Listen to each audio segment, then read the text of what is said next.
تاجدار ختم نبوت زندہ باد زندہ باد زندہ باد۔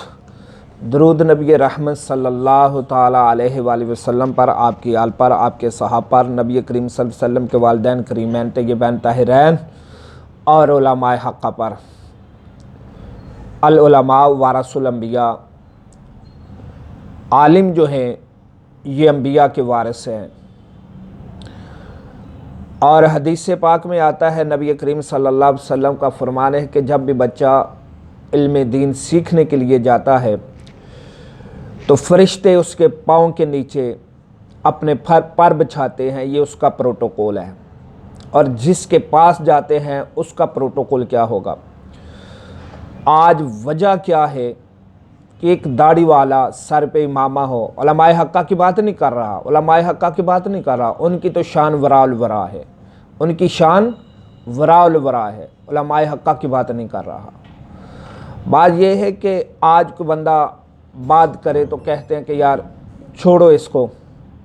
میں نے یوٹیوب سے یہ لیا، میں نے یوٹیوب سے یہ سنا۔ وجہ کیا ہے؟ اس کا مطلب یہ ہے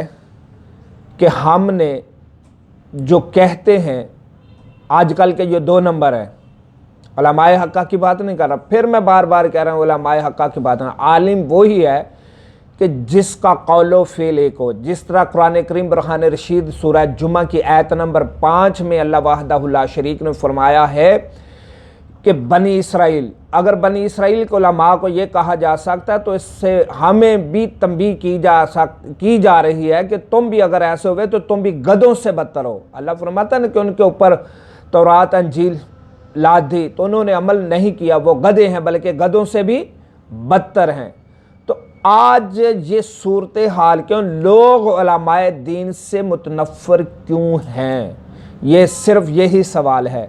اور اس کے بعد جو میری سوچ ہے، ہو سکتا ہے کہ 100% نہیں 1000% ہی غلط ہو، ہم نے جو علماء کا کردار تھا وہ چھوڑ دیا۔ جس طرح غالباً امام یوسف رحمۃ اللہ علیہ کے پاس کوئی بھی بندہ پڑھنے کے لیے آتا نا، علم دین سیکھنے کے لیے آتا تھا، تو آپ فرماتے تھے میں اسے ہنر بھی سکھاؤں گا پھر علم دین سکھاؤں گا۔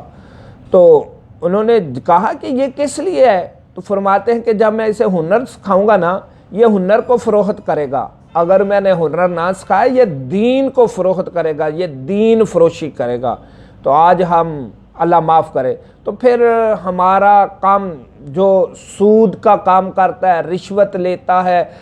ہر قسم کا راشی ہے، 2 نمبری کرتا ہے، اور 500 روپیہ مجھے چندے میں دیتا ہے نا، تو میں کہتا ہوں ماشاءاللہ سبحان اللہ، یہ تو حضرت صاحب جنتی ہیں، فلاں ہیں فلاں ہیں، عاشق رسول ہیں، تو ہم اس سے کوئی کم بات نہیں کرتے۔ تو ایک بیچارہ غریب ہے، وہ ہم سے محبت کرتا ہے تو ہمیں چندہ نہیں دیتا، تو پھر ہم کہتے ہیں یار چھوڑو، یہ وہ بھی کوئی بندہ ہے، وہ بھی کوئی بندہ ہے، وہ بھی کوئی بندہ ہے۔ میرے محترم، اس سے معلوم ہوتا ہے عالم کی شان ایسی نہیں، عالم ایسا نہیں۔ کچھ چوروں نے، کچھ 2 نمبروں نے علماء کا روپ دھار لیا ہے، تو یہ جو عوام اہل سنت ہے نا، اس کو بھی یہ چاہیے کہ یہ دیکھے کہ کیا یہ اللہ کے فرمان، نبی کریم صلی اللہ علیہ وسلم کے فرمان کو ما حقہ بیان کرتا ہے، یا جو عوام الناس چاہتی ہے، یا مسجد کے صدر نے کہہ دیا کہ یہ بیان کرنا یہ نہیں بیان کرنا، اگر وہ کرتا ہے تو پھر الایمان الحفیظ تاجدار ختم نبوت زندہ باد زندہ باد زندہ باد۔